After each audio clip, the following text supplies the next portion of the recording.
Okay, so my name's Shawn. I work for an organization called the American Society of Composers, Authors, and Publishers, which is the largest, what they call performance right organization in America. It's like 400,000 composers and music publishers, and they collectively license their works for film, television, and online. YouTube is a recent licensee of ASCAP, so they're getting royalties from them as well. And what I want to talk to you today about is putting music into your films. How many of you guys are composers? One composer? Musicians generally? Musicians? A couple of musicians? Okay, the best way to get music into your films, obviously, is going to be to make it yourself. When you make the music yourself, and this applies to whether you're doing it for your own videos or you're doing it for other people's videos, the hardest thing to get your mind around when dealing with music is that there are actually two separate and distinct copyrights that exist within recorded music. There's the sound recording, and there's the underlying composition. So you have to think, like, you're a composer. So imagine if you sit down and you take some sheet music and you write out the actual little black notes on the lines, and you score this whole piece of music, and then you pass off. At that point, once you created that sheet music, that is your intellectual property. You are the composer and owner of that underlying composition. At the moment that the work is what they refer to as a fixed and a tangible medium of expression, meaning it's been written down or recorded somehow, it's your property. You have all the protections that go along with it, and they're pretty amazing protections. You can sue, you can get attorney's fees. If anybody violates any of your rights or uses your work without your permission, you can go after them pretty hard. But then you take that sheet music, your composition, and you pass it off to this gentleman here, and he goes into a studio and does a recording of it. You would then own the recording of that work. So you still own the composition. You now own your own separate copyright in that recording. But anytime you use that recording, the composition is going to be embodied within it. So, say you want to get the rights to use their music in your film, not only are you going to have to go to the composer to get the rights to use the underlying composition, you're also going to have to go to the owner of the sound recording in order to get the rights to use the sound recording. And it's really difficult to understand, to get your mind around the fact that these two copyrights exist. We live in a world where usually the artist is also the songwriter. So we consider that they just create this finished work, this recorded music that they then put out onto the internet or do whatever they want to with it. But always when we're dealing with music, we have to remember that there are two separate copyrights. The only exceptions to those are going to be with public domain works, where the underlying composition for, say, Yankee Doodle Dandy, obviously would be in the public domain, but the recording still may be something that was created last week that would be owned by the artist who created that recording, or I don't know how many of you guys remember like TV shows from the 70s and stuff like that, but with a lot of 70s TV shows, they would take, if you go back and watch like old A-Team episodes or whatever, they would take a popular song, but you would hear the most awful recording of it that you'd ever heard. It's because they could get the rights to the underlying composition from the composer. They couldn't get the rights to the recording, or the rights to the recording were too expensive, so they'd get some random band from their town or whatever to go into a studio, create a new recording of it. They then own that recording, so they can do whatever they want to with it, put it in the film, and it saves them all that money of having to go to the record label and the artist and get permission for the sound recording. So you have to separate those two copyrights in your mind. Remember, if there's a possibility that you guys will be filming an artist playing in one of your videos. So which copyright would be in play at that point? The sound recording? Yeah. Well, say you go down to some nightclub, you got a scene that's set in some nightclub, and you've got some artist up on the stage that's playing one of their songs, and that song is going to be audible in the video.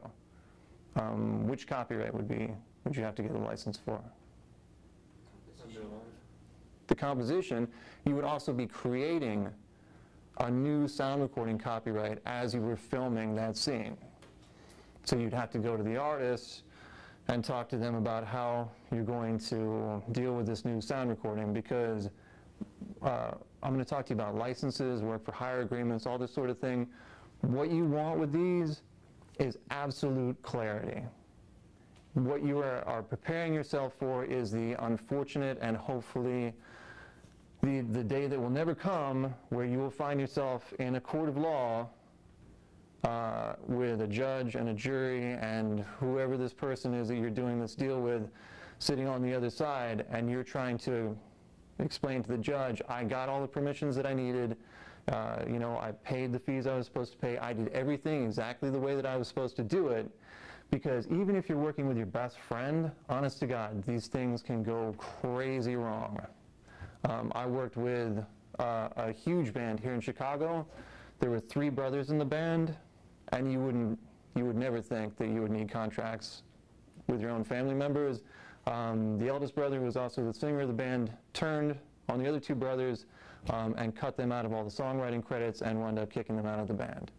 You know, I just dealt with a young lady who plays in a garage rock band here in town. Her band had 1 song that was licensed for a Blue Jean commercial. It was the only song they had that really made any money. Her bass player developed a horrible substance abuse problem, freaked out and claimed that he wrote all the songs, even though previously it had been credited that she 100% was the sole songwriter of everything the band had done.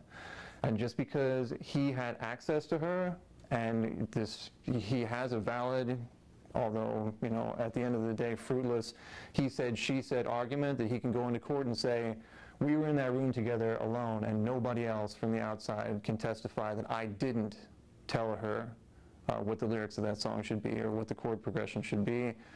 Basically, those songs are dead. He may never win, she may never win, but at the end of the day, what you can be pretty sure of is that they're never going to be able to do anything with those songs ever again. And that's what you want to prevent from happening with your videos. That when you go out there and you're incorporating, particularly with video, you're going to be incorporating other types of intellectual property into what you do. You know, as you film around Chicago, maybe you get a shot of the bean down there. You know, that's a protected piece of intellectual property. That's the artwork of another artist, and you have to get permission from them to put it into your video. Trademarks. This band logo that's on my shirt right now may very well be the intellectual property of the band that created it in the first place. So if, you know, although product placement is ubiquitous in today's films, if you see a Dunkin' Donuts logo or you see a Coca-Cola logo or a Nike Swoop or something like that, it's there for a reason. It's not random. Those corporations are very protective of their trademarks. And what you as artists should be doing is you should be making people nervous. You should be pushing the envelope and doing things that are going to make people think and make us all a little like, what the hey, you know, what's going on with this, and making us, you know, think a little harder about the world around us and everything. And that kind of envelope pushing makes big corporations that are very protective of their brands nervous. They may be all about it, they may also crush you, and your work will never get out there. In exactly the same way that copyright exists to protect your work so that your videos don't wind up getting cut up and turned into something that you never intended them to be. The underpinnings of copyright go back to what we call moral rights. And moral rights say that you have the right to attribution of your work, that when your work is published and put out there, that your name will travel with it. Therefore, that work links back to your personal reputation, which is why we also give you the right to control the integrity of the work, so that nobody can take it and turn it into, just think of the worst thing you can possibly think of. You know, turn it into a Nazi recruiting video or a porno or something so horrible that if your name were to be associated with it, and we live in a Google age, if your name is associated with it, odds are your name will always be associated with it in some way. So we give you the right to protect the integrity of your work so that that never happens, so that nobody can take your composition or your sound recording or any of your videos and use them in a way that will reflect badly on you. The copyright protections, I wouldn't say are draconian, but they definitely get the job done. In the case of an unwillful infringement, you have the right to sue for as much as $30,000 per infringement. So if somebody is distributing copies of your work without your permission, you can get $30,000 per copy distributed. If they come to you and request your permission and you deny it, that constitutes a willful infringement, and you can sue for up to $150,000 per copy that's distributed. It can go beyond that to criminal penalties, where they could wind up serving some time in jail if they use your work without your permission.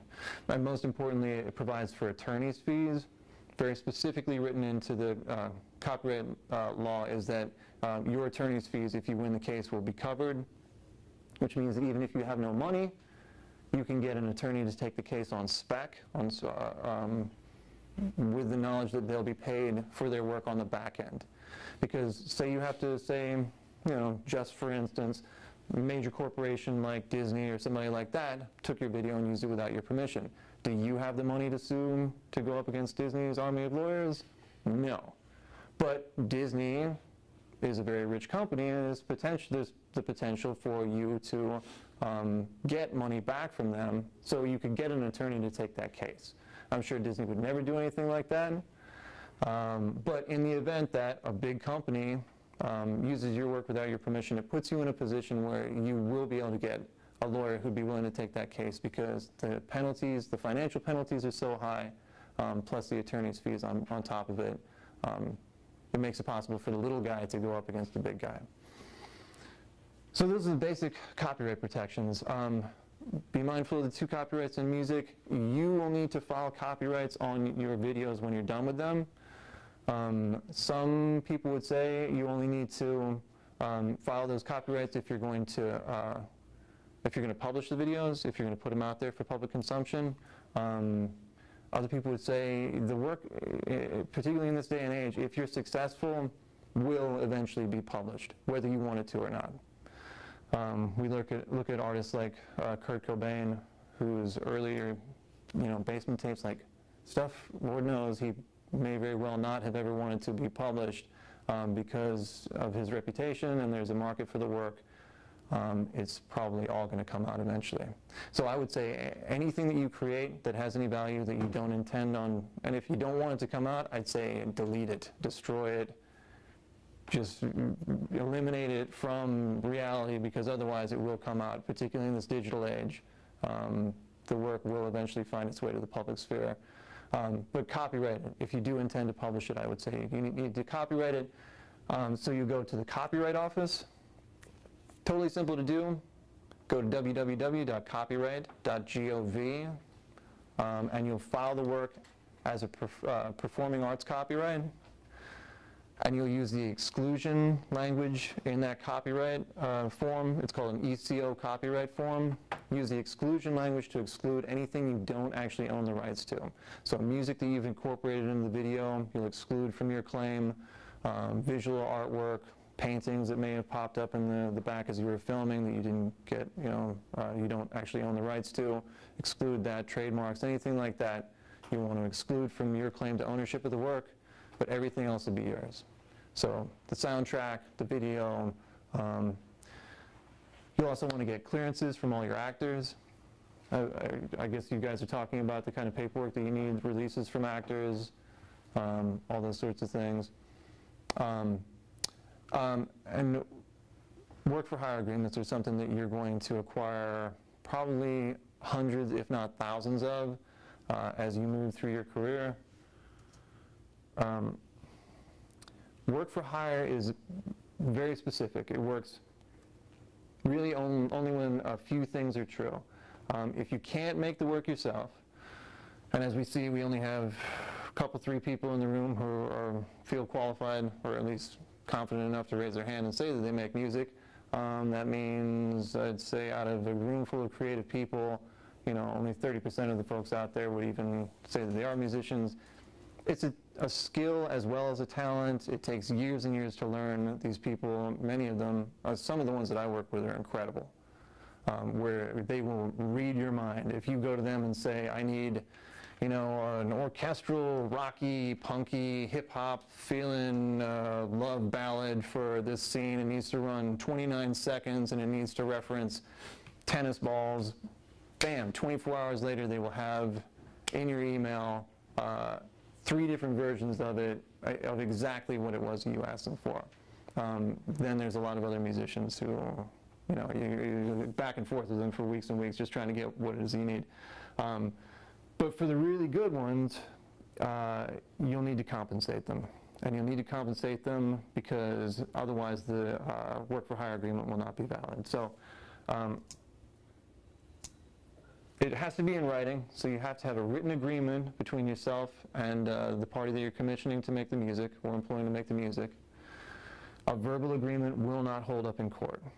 So anytime you're doing work for hire, it has to be in writing. You can find these work for hire agreements all over the internet. I mean, just any Bing, Google search, and you'll be up to your ears in work for hire agreements. For your specific purposes, I would recommend getting an attorney to eyeball it real fast. What I'm going to try to do is give you a kind of rudimentary knowledge of licensing and work for hire so that you can thumbnail sketch out your agreements, then go to an attorney and say, this is what I need, which means you don't have to sit down at $150 an hour and have your attorney explain to you, these are all the different rights, these are the 2 copyrights, so on and so forth. You can go in with a basic draft of your agreement, and then they'll fill in all the legalese and 47-syllable words and everything that makes it a binding legal agreement. So it must be in writing. There must be compensation. That compensation can be $1.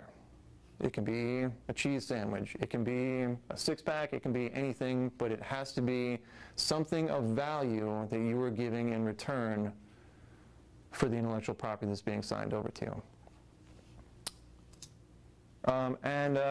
It either has to be an employer-employee relationship or a commissioning agent relationship.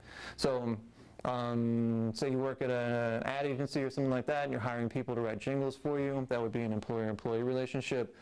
Say you've got an hour and a half worth of film and you need Hans Zimmer to do your score for you, that would be a commissioning agent relationship. You would give them the video and they would go through and score the entire thing for you. But one of those has to be true. Technically, for work for hire to be effective, there are what's referred to as buyouts. They look almost exactly like work for hire agreements, except what's happening is you're taking an existing piece of music and for a fee you're buying out all the rights to it. Under the law, those aren't valid. And if they ever wound up going into court, they may very well get thrown out, which is why usually with buyouts you'll see you transfer all the rights to this intellectual property to me, the producer of blah, blah, film. But if a court finds that this agreement is not valid, then this will constitute a perpetual license where you give me the free right to do whatever I want to with this music. Work for hire are for real. You can transfer all the rights in a piece of intellectual property, as you may very well be asked to do. It may be that a band hires you to be their videographer and follow them around on tour. If they're paying you, a couple $100 a day to follow them around with a video camera or whatever, there will probably be a work for hire agreement that they'll ask you to sign off on, where all the video becomes the property of the band. But you will need to sign an agreement. They will have to pay you some sort of compensation, which will be recorded in that agreement, and employer-employee or commissioning agent relationship has to exist. You can also go to a music library. There are hundreds of these things out there. Have you guys looked at any of the music libraries? Yeah. Yeah, there's Chop Shop, Robber Baron, Sir Groovy, Killer Tracks. Here in Chicago, there's music dealers. They've just been proliferating like you wouldn't believe over the last few years. You do typically have to pay cash for any music that you're going to pull from a library. And the rights, the payment will be per needle drop, which means that if you take a single piece of music and you reuse it over and over 47 times throughout the film, you can't just pay once. You'll have to pay for every single, what they think of vinyl record, dropping the needle on the record, and then the music comes out. For every single one of those needle drops, or laser drops as they call them, you have to pay for all of those, and every single one has a different agreement. So you'll need to review the agreement and the rights that are granted to you under that agreement when you pay that fee. Some of them grant you performance rights. As I mentioned earlier, there's organizations like ASCAP, BMI, and CSAC that are licensing performance rights for YouTube and other companies like that. Some of them aren't licensed. Some of them demand that you give them a direct performance license. If you don't get that right to the performance license from the music library, you can't then sub-license to whatever website that might be wanting to use your video. So be sure you get the rights that you need as a part of that license. They're all different. It's not a one-size-fits-all. And then whatever the usage is, they'll charge you based on that. So you got music libraries are an option. And then the most complicated part of the whole thing is licensing music. If you want to use an existing song, you're going to have to determine who the copyright owners are. Keep in mind that there are two separate and distinct copyrights that exist. And also keep in mind that because of the value of copyrights, there's a whole industry on the publishing side and on the record side that exists to acquire rights from songwriters. So the writer may not own the rights to their songs anymore. The artist may not own the rights to their sound recordings anymore. So you may not be, even though you go and you talk to Dave from Maps and Atlases at some club show here in Chicago, and he says, oh yeah, we totally love to be involved in your film. Be mindful of the fact that he has a deal with Sargent House Records where he signs away all the rights to his sound recordings to Sargent House. He no longer, as much as he may want to work with you and give you those rights, he no longer has the rights to do that. They pay money. In some cases, when you're talking about Universal or Warner or any of these big publishing and record companies, millions of dollars to acquire the rights to these songs. They're crazy protective of them, particularly when you're dealing with massive copyrights. If you want to get the rights to Happy Birthday, it's going to cost you. Because it's just it's what we refer to as a tentpole copyright. Tentpole meaning it supports the entire structure. You can build a whole company around a single song like a Happy Birthday. I took a Chinese class here at Columbia a while back, and we were watching video from when my professor had gone back to Beijing, and she was at a birthday party. Guess what song they sing? What the Happy Birthday song is in China.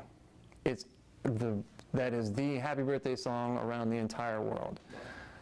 If you ever go to a restaurant or something like that, and if you want to torture one of your friends and have them bring out the little cupcake with the candle in it and force the servers to sing, as a former waiter, I can only tell you how much we enjoy having to sing the company's official Happy Birthday song. You will notice that they don't actually use Happy Birthday. They always make up their own tune. That's not because they're trying to brand the restaurant with that Happy Birthday song. It's because they would have to get a license to use Happy Birthday in the restaurant. The same way, if you're ever shooting a birthday scene and you want to use the song Happy Birthday in that scene, you're going to have to get permission for it, and the publisher is going to want to know exactly what you're going to do with that song. Because if you do anything to damage that copyright, they're not going to let you use it. The example I always go back to is Tarantino's Reservoir Dogs.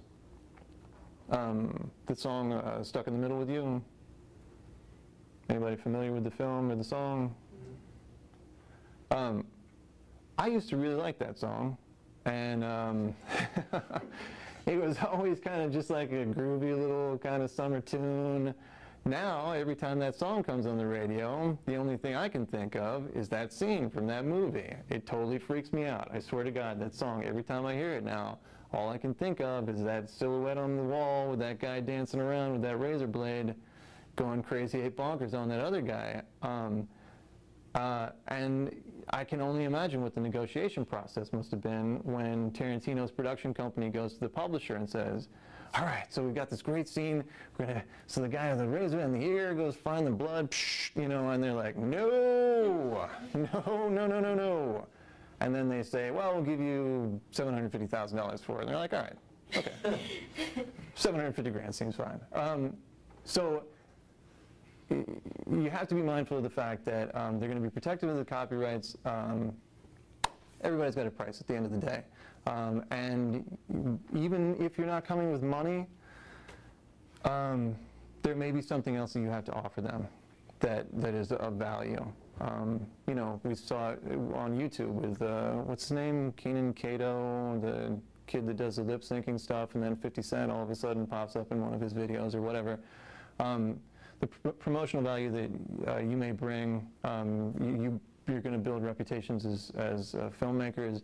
You know, already made your first step on that trip. You know, this opportunity may provide support from the 3rd largest website on planet Earth, which is YouTube. I mean, I can't imagine a better place to be in than where you guys are right now, you know. So the fact that you have that going for you, that reputation and that potential in your career, that may inspire these publishers to work with you as well. Just be mindful of the fact that if you're taking a Beatles song that already generates tens of millions of dollars for a publisher and a record label every year, they don't give that stuff away lightly. They want to be super sure that you're not going to do anything to damage that copyright. So. Always remember your 2 copyrights. When you're going to license existing work, where do you think you should start? You have 2 copyrights. Which one are you going to go to first? The composer. Why the composer? Because that's the origin of the whole work. Yeah, exactly, yeah. Yeah, whenever you're doing any licensing of existing works, you go to the composer/publisher first.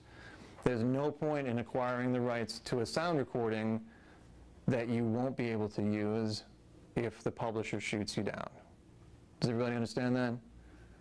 So I get the rights to one sound recording, the publisher blows me out, this sound recording is no good.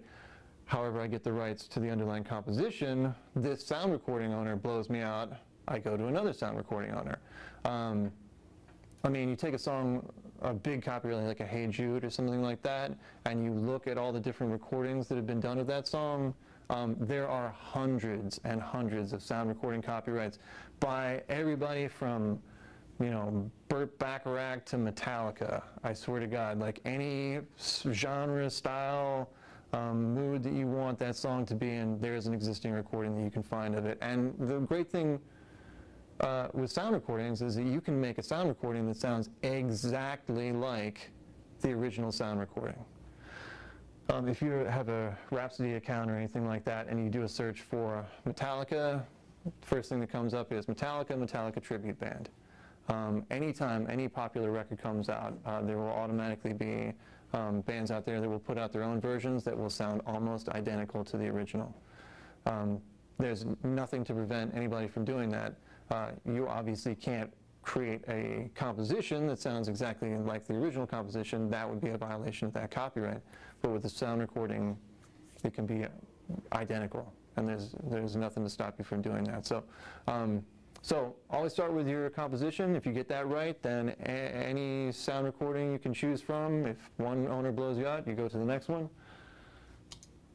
And we refer to those 2 licenses as the synchronization for the underlying composition, the one that you'll get from the songwriter/publisher. Remember that when writers transfer their rights, they transfer their rights to a publishing company. And then on the sound recording side, we refer to that license as a master use license. So synchronization for your underlying composition, master use for your sound recording. The sound recording may very well be owned by the artist, but in the event that the artist has transferred rights, they will transfer them on to usually a record label. Sometimes in hip-hop, we see artists transferring their work to production companies, which will then relicense those works to record labels for distribution. And there's, we just talked about that.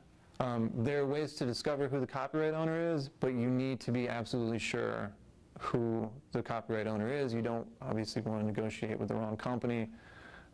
They may very well be happy to take your money and sign off on a license that they don't have the rights to sign off on. So you want to start with the Harry Fox Agency. This is the way I do it. And this is time consuming. This is a pain in the neck, and this is why there are full-time music supervisors in the world. If you ever work on a big film, there will be a music supervisor who is schooled in all this copyright stuff, who understands all licensing and how the different permissions that they need to get, who will work full-time to acquire the music for your film. But the way I do it is start with the Harry Fox Agency. Harry Fox Agency has a searchable database. Can I pull up the agency website? Or? Sure. Okay. So just go to the Harry Fox song file. And you can do a public search through here. Let's see. Obviously, accept their terms of service, accept everything that anybody asks you to sign off on the internet. Let's see.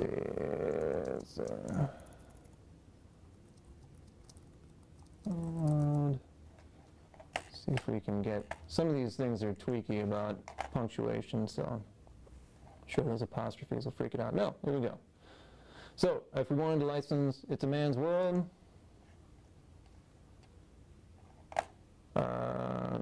we've got Unichapel Music, OBO Dynatone Publishing Company.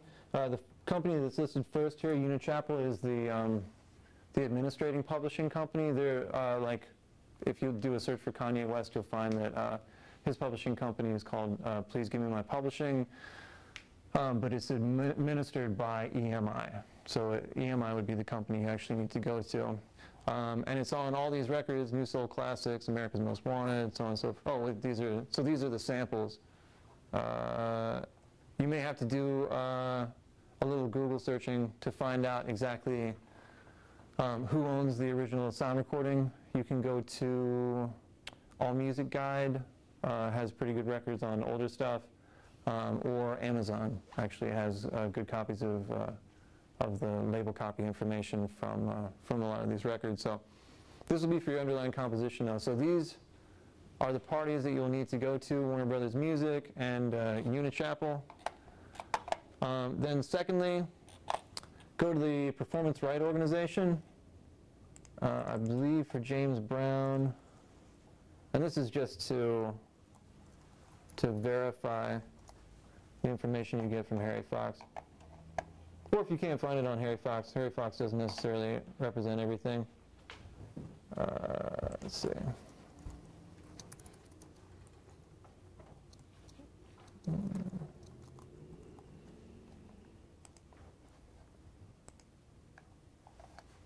Oh, and there's like a gazillion of them. So you just have to page through. Oh, here we go, first one. James Brown, Betty Newsom. And the great thing about the PRO sites is that they'll actually have your contact information. So here's your phone number, here's an address. Some of them you can do licensing requests through their websites.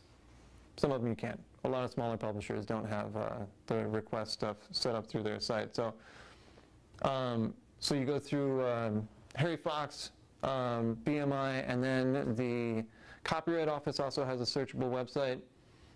Best to triple check and make sure that whatever information you're getting is 100% absolutely correct across all three. So you just go to copyright.gov and search through their website, and you can find hopefully the same information, and they'll have registrations for both the sound recording and the underlying composition.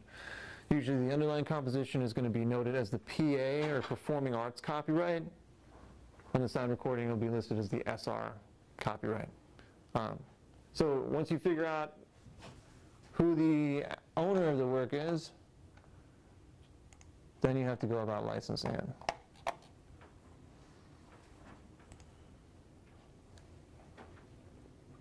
So, Harry Fox, ASCAP, BMI, CSAC, and the Copyright Office. Writers will be listed either at ASCAP or BMI or at CSAC. So if you don't find the work at ASCAP, go to BMI. If you don't find it at BMI, go to CSAC. And then thirdly, check the Copyright Office. And like I said, if the work has been transferred, the publishers, because they're paying tons of money for these copyrights, demand exclusive right to administer the work, meaning an exclusive right to issue licenses on it. So even though I'm talking to Dave from Maps Analysis at the Club Up the Street, he doesn't have the right to issue those licenses. However, you know that writer's got a good relationship with the publisher. So if I know Dave's a vegan, he's a huge animal rights fanatic, maybe the movie that I'm making has something to do with it, and somehow it jives with his worldview, that it's in line with his principles and his personal moral values. I go to Dave and I pitch him and say, it's about, puppy farms or whatever it may be. And then Dave goes to his publisher and says, look, this guy's got no money, but this is something I really want to be a part of. The publisher is going to take the writer a lot more seriously than some filmmaker they've never heard of. So if you know the writer personally, even though, be wary, because a lot of them don't understand that the contract that they signed off on says they can't give you permission. So they'll be like, oh, go ahead, take it, do whatever you want to with it, not understanding that they don't own it really anymore. They've given away those rights to a big, scary company that has armies of lawyers and is not looking to give their stuff away for free. So to the extent that there's one case where, some writer signed over the rights to one of his copyrights to a publishing company, and then he wrote another song and the publisher sued him for violating his own copyright, because the new song that he had written was substantially similar to the earlier song that he had written, which you would think, as a writer, you kind of generally work the same ground over and over again, but the publisher sued the writer for violating copyright that he had transferred to the publisher. So the publisher is very protective of the copyrights. So, but it's one way to get around the not having any money thing, is if you can get the composer personally interested in it, maybe they can talk to the publisher for you. Same thing goes for the artist and the record label. So when you're doing these licenses, I took some licenses out of a book called Music, Money, and Success that was written by, actually, can you just pass those around? Oh, I need one, but it was written by Todd and Jeff Grayback.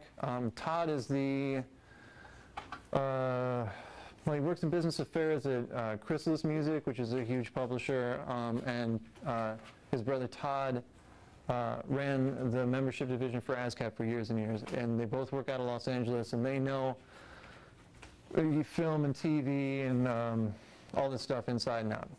So I would just, now that I've given you these, I would like to say, I'm not an attorney. Anything that I say should not be construed as legal advice. If you act on anything that I say or use these licenses for anything and they blow up in your face, I'm not going to be liable, because I'm telling you now, these are for the purposes of illustration only. This is just to show you generally what these things look like. Go to an attorney, get them to advise you, pay the money, sit down. But I think these are good examples of the types of licenses that you may wind up drafting. Be mindful of the fact that everything will be negotiable in these licenses. Work for hire agreements are fairly cut and dried. Transfer of ownership in perpetuity, here's your cash, done deal. With licenses, as you can see, the duration, it may be a perpetual license, it may just be for a few years. Territory, it could be specific to the US, it could be for the UK or Mexico or whatever, or ideally, from your point of view, it would be for the universe. We used to negotiate licenses for the world, but there was some question as to whether content that was being shot down to the planet from satellites, whether that would require a separate license. So just to cover all our bases, universe is usually what we're going with now, until they discover extra dimensions where they're licensing music. Then we'll have to deal with that when we get to it. But for the moment, universe seems to be a fairly good catch-all. The nature of use, the owner of the work wants specificity. They want to know exactly what you're going to use it for. If you come to them and say, I got this love scene and, you know, very tender and so on and so forth, and it winds up being used over some guy getting his head blown off or something like that, with good reason, the publisher may feel like you led them astray as to what the nature of the usage was. So within the agreement, you want to spell that out specifically. What rights are being granted? There's a list of rights that are granted to songwriters and artists, and the rights to perform the work are separate from the rights to make physical copies of the work. So if you want to make DVDs, you're going to need to write specifically into the contract, I want the rights to reproduce and distribute those DVDs on top of the right to upload it to YouTube and have it publicly performed through YouTube.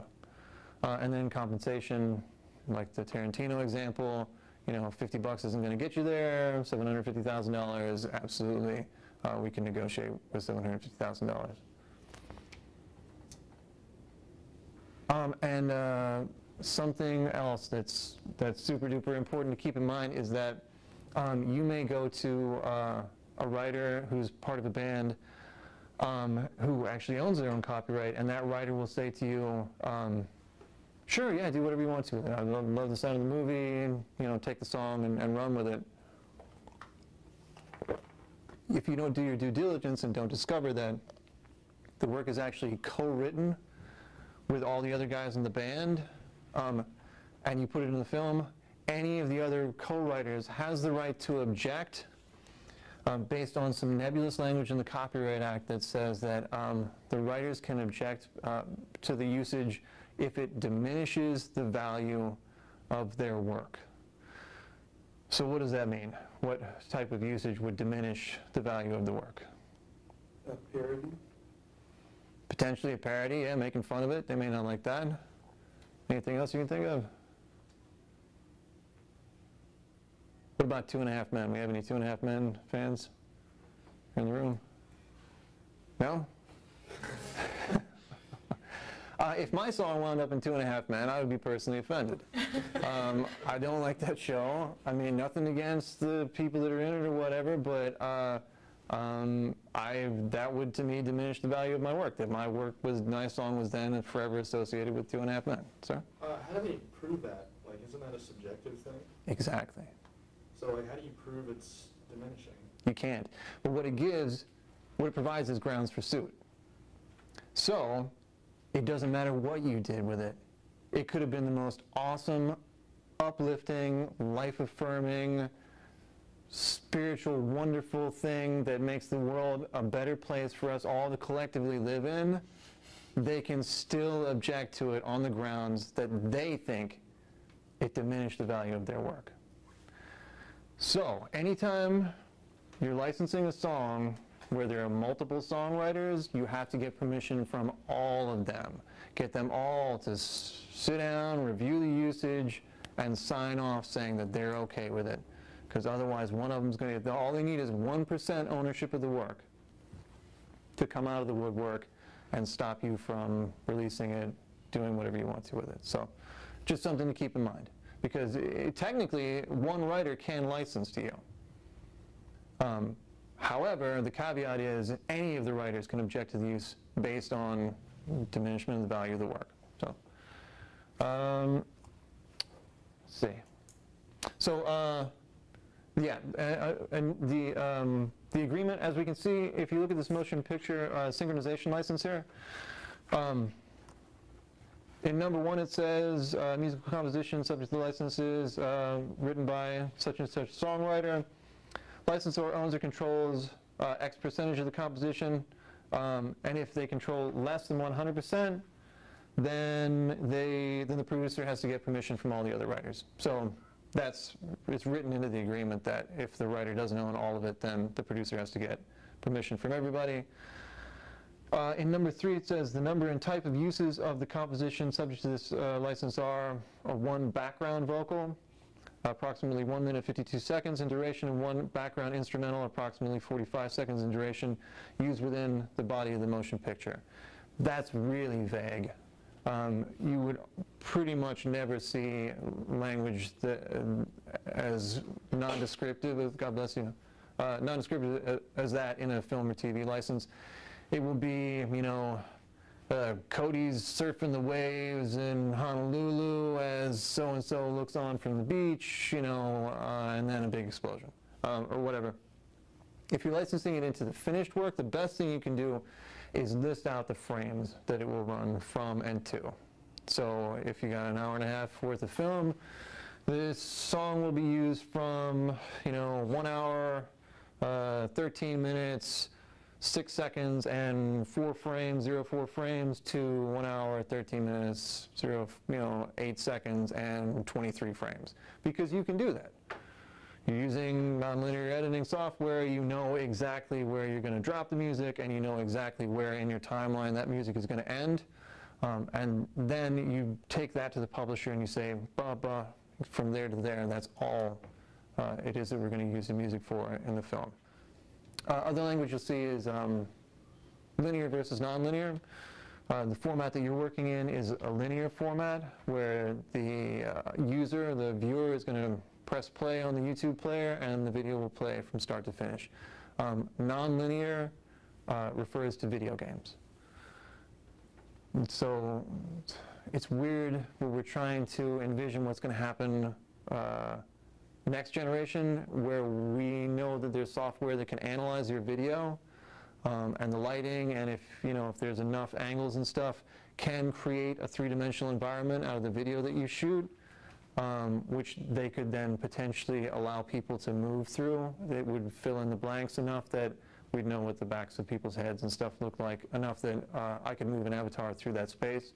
And we could turn old Brady Bunch episodes into video games that I could go hang out with Bobby and Jan and Marcia.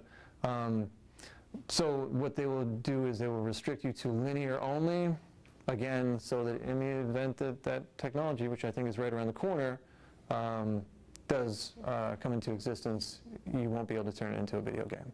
So press play, goes to the end, that's linear format only, is what they'll probably hold you to.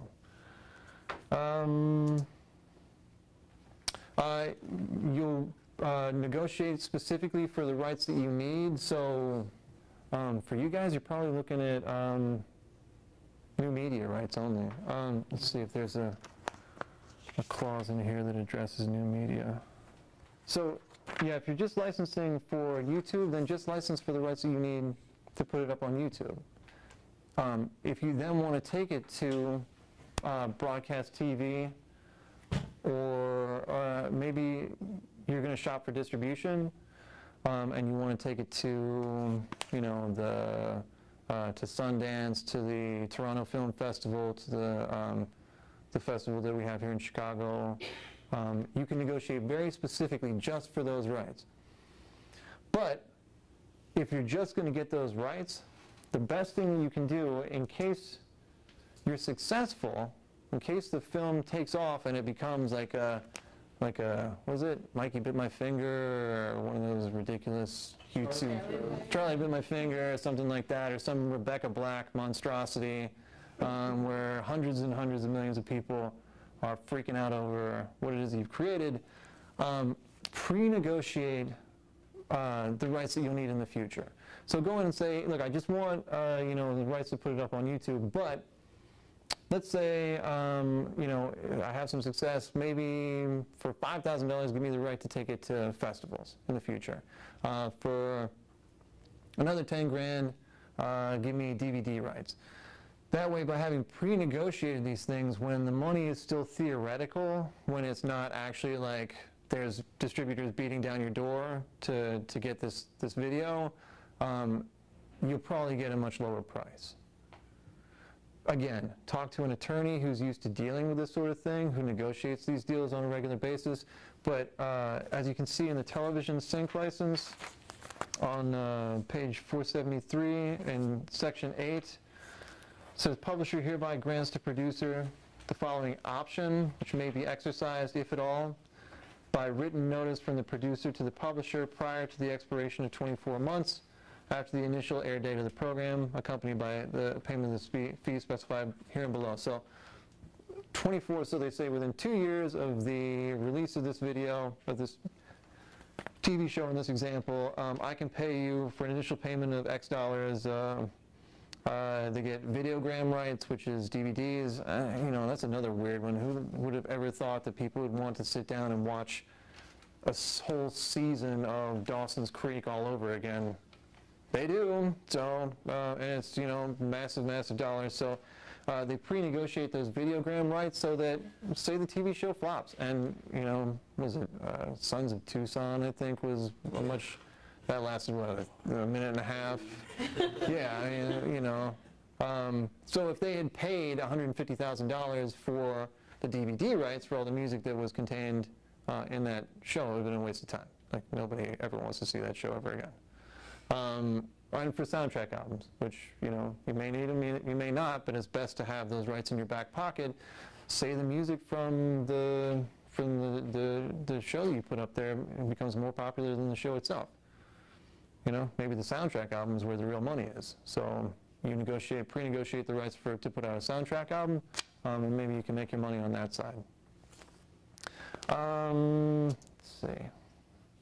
Oh, one thing that you can offer is what's referred to as a most favored nations clause. I think you see one, yeah, number 16 on page 474 is a most favored nations clause. Producer agrees that in the event, producer shall pay a higher fee to master owner than is payable hereunder for the composition as licensed hereunder. Pardon the legalese, but this is how lawyers talk. This agreement shall be deemed amended to incorporate such higher fee as of the date when such higher rate is paid. Basically what you're saying is that when you go to the publisher and say, I have no money, you know, I really, really want to put this music in this film though, the publisher will come to you and say, if you honestly have no money, then you will, you know, we'll take your 50 bucks or whatever, but if your next meeting is with, you know, Universal, and you then pay $100,000 to Universal to get some M&M stuff to put in your movie, that you will automatically amend our agreement, our $50 agreement, where you pay us the same amount that the next guy got. So it basically ensures that your pleading poverty is the truth and not just something that you're saying to get the music for as cheaply as possible. It's called a most favored nations clause, and it can be used between the master and the master owner and the owner of the underlying composition. So in this case, the publisher says, all right, we'll give it to you for this much. If you pay more to the master owner, though, to the record label, then you have to pay us the same amount that you negotiated with the record label. And it's a good way to keep everybody honest. So when you go to the publisher and you're trying to get the rights for cheap, because God bless filmmakers, but they never think about the music until the last possible minute, and the whole budget's going to be blown on actors and lighting and catering and God knows what else you guys spend that money on, and you have $5 in your pocket to go acquire the rights to some music, then, you know, at least the publisher will know that you're not just jerking them around if you agree to put one of these most favored nations clauses somewhere in the agreement. And let's see. Oh yeah, and other language you want to be sure to include in there.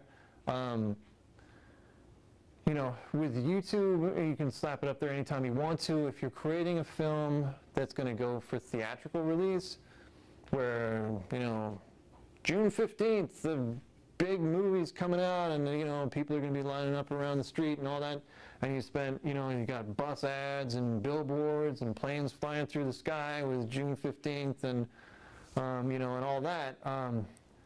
The last thing you need is to find out that you didn't, you know, you accidentally forgot to pay that fee for that song, and next thing you know, some songwriter, some artist comes out and sues you and gets an injunction to prevent the release of the film. That is horrifying. If that happens and you can't release the film, if a court steps in and says you can't, on June 15th, open the doors to the theater and let those hundreds of thousands of people pay their $10 and see it, all your marketing money is just completely down the toilet. So what you put in is a clause that says that if there is a problem, it can be cured. You can sue me. You can sue me all day long, but you can't stop the movie from coming out. You cannot get an injunction to prevent. And when they sign off on that, it means they won't be able to get in it. They won't be able to enjoy the release of the film. They can sue you for $1 bazillion. But at least you might actually have $1 bazillion to give them because your movie will have been in the theaters generating revenue and people will have been able to see it. Because an injunction is the worst. Anytime you got something with a fixed street date, an injunction is the most awful possible thing that could happen to you. Oh, and cue sheets. This is a kind of an aside. If you're doing anything that's going to wind up on TV, keep very careful records of all the music that you use in the show, particularly if it's not works made for hire, if it's licensed music. You will generate what's referred to as a cue sheet, and that will have the title of your show, episode number, air date, and then it will have every single piece of music and the way that music was used, the duration of the usage. Was it a background vocal? Was it a feature vocal? Was it instrumental only? And that's how the writers are going to get paid. If you don't submit the cue sheet, the PROs, ASCAP, BMI, CSAC don't know the performance ever occurred, and the writers don't get paid. So you can also furnish the writers with a copy of the cue sheet just in case the PRO, God forbid, loses it. It won't put money in your pocket, but it is a professional courtesy to the writers and to the publishers whose works that you're using to ensure that they get paid those performance royalties.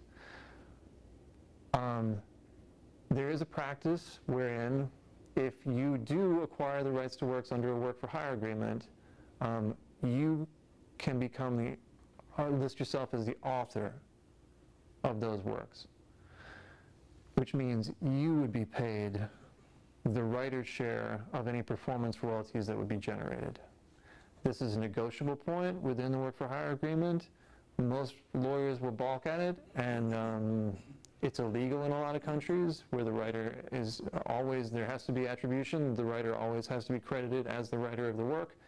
Here in America, if you got enough money, you can buy anything. So you can buy authorship rights in a piece of music. You would need to then register yourself with a PRO and claim that writer's share of the income. If you don't claim it, it automatically defaults to the writer's ownership, and the writer will be paid those royalties. I'm just throwing that out there because it's a practice that you'll hear about it.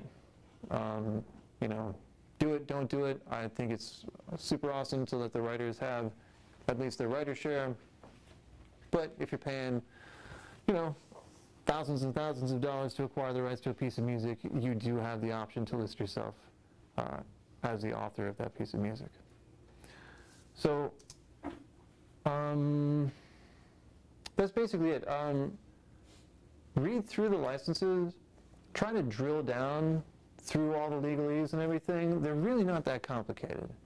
And pick out clauses that are specific to what you do as far as new media.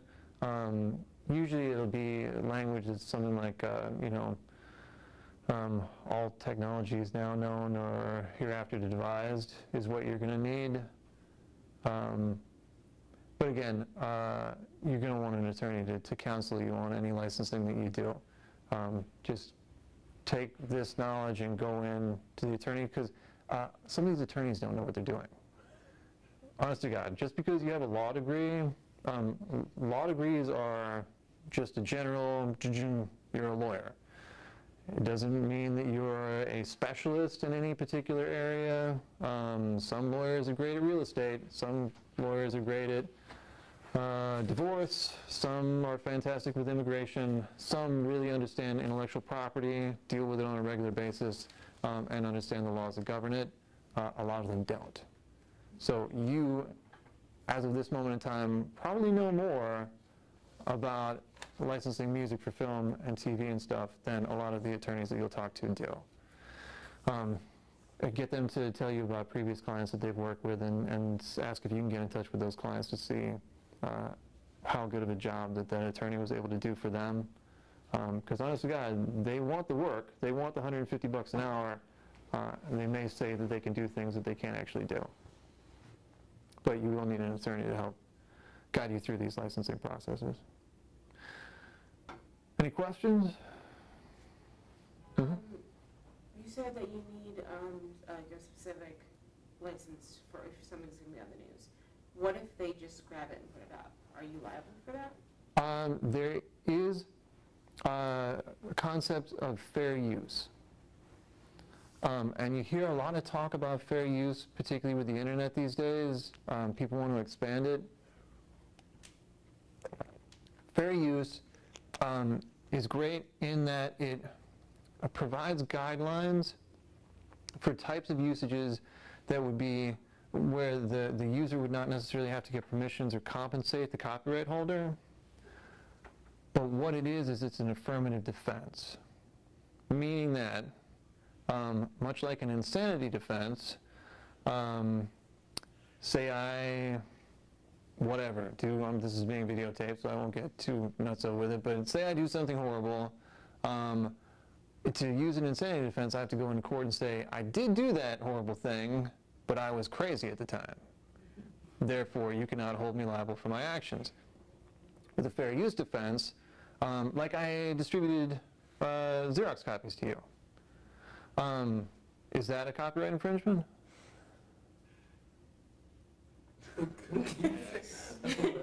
Reproduction? Yes, without a doubt, it is a copyright infringement. Copyright to copyright. Like, that's hilarious. Oh no, these are licenses, and these are pulled directly from a textbook. So yes, without a doubt, we are videotaping me committing a copyright infringement right now. You were crazy at the time. Sorry? But you were crazy at the time. I was, and still am, yes. Fair use, it doesn't provide an exception. It provides guidelines for courts to find that something was a fair use. So if it's educational, if it's for news reporting, for criticism, if it didn't have a commercial effect on the original work, like, is me distributing 10 pages out of that work going to be a substitution for you potentially going and buying the entire book? With any luck at all, it'll be promotional, and you'll want to find out more about intellectual property, and you'll actually, go and purchase the actual book. So, is it a substitution? Does it damage in any way the original work? And parody also is considered to fall within those guidelines of fair use. What you have to keep in mind is that because it's an affirmative defense, you can only use it when you get sued. So, definitely that's an infringement. The only way I can say it's fair use is if the publisher of the book sees this video and drags me into court and says you infringed our copyright. I will say, but I did it for educational purposes. It wasn't a substitute for the original. It had no commercial effect on your product. And hopefully by arguing those points, the court will find that it was a fair use. If they don't, I'm on the hook for the full copyright infringement and all the penalties and their attorney's fees and the whole 9 yards. So if I was you guys, I wouldn't look to fair use as a bulletproof defense for anything that you do, even if it fits completely 100% within the guidelines as spelled out in the copyright law as to what fair use is. When you get into a courtroom, you have no idea how that court's going to find. So the news thing, obviously you're not working with news footage so much. Were you going to use fair use at all, or I guess some people were thinking about it. Yeah. in what way? Parodies and I don't know if you're doing a video and like someone else has done a video on it and you're kind of referencing that to show a little bit of it as commentary. Yeah, referencing the video. It's when you're taking, if you're taking the heart of something, like if I take the entire plot of, Superman 3 or whatever, and do it exactly, then obviously that's not parody. But if I, dress up some Yutz in a red cape and do a parody of the Superman character, then is there grounds for suit? No, not necessarily in that case. If I use like visual artwork, like a picture of Mickey Mouse or a picture of Superman, I incorporate that in my work, yeah, those companies are probably going to freak out on me, and they're going to want to protect their intellectual property. Yeah, there are, but was it Weird Al just went through a whole thing with Lady Gaga, where he wanted to do a parody version of Born This Way. She asked him to submit the recording of it, and she shot him down. And then he went crazy on his Twitter account or whatever and said, I spent all this money to record the song after you said you wanted to hear my recording, and then you killed it anyway. What's going on? And she wound up relenting and let him go through with it. But yes, if you're using any part of it, and again, for your copyrights, keep in mind your screenplays are your copyrights as a text copyright. If you draw out your shots, if you sketch them out or whatever, they may very well wind up being compiled into books later on when you guys are huge Spielberg-style famous directors and stuff like that. So those are your copyrights as well. All that stuff, copy that you get written by anybody for press releases, this is all intellectual property that you have to deal with. As far as the fair use stuff, you're rolling the dice, in your heart of hearts, if you're stealing or if you're commenting, critiquing, or making fun of, and those things are protected under fair use. So you'd have a good case. Your only problem is that you have to pay to go into court to defend the use. Are you prepared to do that? Which is why fair use really only protects people for whom the use is important. I mean, are you doing it for a good reason, or are you just doing it because it's easier than having to think up something original and creative? That's what fair use is not designed to protect. Is if it says specifically in the fair use language that if you steal the heart of something, or if you are using it to avoid the drudgery of working up something new, fair use doesn't apply. So, and that's obviously not a bright line, clear, I can't say, go and do whatever you want to, because you never know. You can never know. Sir? How formal, sir. What about using, for example, I use GarageBand to make my soundtrack. So I'm using something that it's for free. Do I own the composition? Do I have any rights in that? GarageBand, much like any royalty-free CD that you get, will have within its terms of service or its license agreement that comes with the software, it will tell you exactly what rights you get. Now, as to whether you become the owner of those audio recordings and loops and stuff, Wojciech, do you know how that works with GarageBand? I think you just can't sell CD copies and actually make money from it. Oh, okay. So if I use it for YouTube, then yeah, but I think when you try to monetize it and put the whole background track on iTunes or something, you may run into some issues with trying to sell it. But what if you get, if your video gets monetized and you are making money off of that? Yeah, no, it's very... It takes research to really see. Well, it should say specifically within the software what rights are granted to you as the user. It's like royalty-free CDs for a long time. Producers are using them to make beats and stuff like that, not realizing there wasn't a performance license granted to them, so that when the work was played on radio, that the original composers had the right to claim a performance license and were paid the money that was generated by radio sales, because they didn't review the licenses, they didn't know exactly what rights were granted to them. this stuff is complicated, you know. It's comes from the 1909 Copyright Act, so we've got 100 years, over 100 years worth of history that's grown up around these different types of licenses and intellectual property, and some of it's pretty arcane, you know.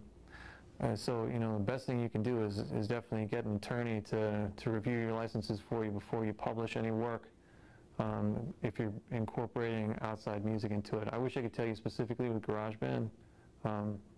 I've always wondered with those loops, what rights are granted. I'm not for sure.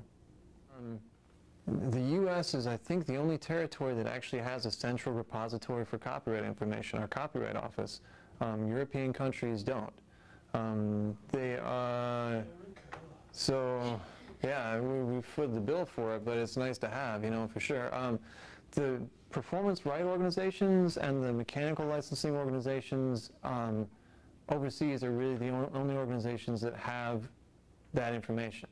So you'd need to go, if you were looking for something from Canada, you'd go to SOCAN. If you were looking for something from Japan, you'd go to JazzRack and try to get that information from them. Otherwise, read label copy off the CDs, you know, do internet searches. Yeah, it's definitely a little more scattered in foreign territories as to how you would find out who a copyright owner is. So, again, what you want is clarity, because him saying, oh, sure, you can use it, to him means, oh, sure, you can use it to put up on your personal website and show all of our friends what an awesome musician I am. But if you make any money off of it, I want all the money.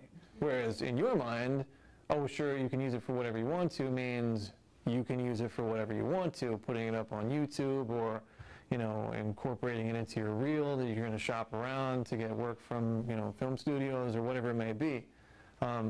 It's that ambiguity of, you know, these verbal agreements that winds up blowing up in people's faces. So just having like a cocktail napkin agreement, you know, where you just sit down and you sketch out, you know, this is what I want to do with it, you know, potentially in the future this is what might happen to it, and get them to agree to that, I think is the best way to play it. You know, I know so many indie record labels and stuff that do verbal agreements with their bands, and it'll always inevitably happen that something horrible goes wrong and you wind up with the band in the middle of the night backing up a dump truck to the warehouse and shoveling all their CDs in the back and destroying it all, you know. I've seen it happen. I've seen it happen over and over and over again, and people, you know, people are generally cool, you know, as we've seen with the internet. I mean, there are hundreds of millions of instances of violations of people's intellectual property rights every day, and, you know, most of those, 99% of those people don't get sued. It's not like the publishers are really out there trying to wield their copyrights in any sort of punitive sense. They're still trying to protect their business models, but, you know, they're not suing people just for the joy of suing people. So, you know, you just have to be mindful of the fact that they can. You know, what if you have a falling out with this friend of yours and they decide they're going to make life difficult for you? By not getting the agreements in advance, you've just given them the option to do that. So I think clarity and contracts make life easier for everybody all around, personally. So if you just keep in mind, you got 2 contracts you got to deal with, and then you got to get a release if you want to put them in the video. I'm going to put your likeness in the video. You know, here's a 6-pack of beer or whatever, you know, $5. I'm going to use your underlying composition, and we're going to create a new sound recording in the course of filming this video. Pardon my phone. And get them to sign off on that, you know. All right, well, I wish you all, you know, continued success. I can't wait to see what you guys come up with out of this course.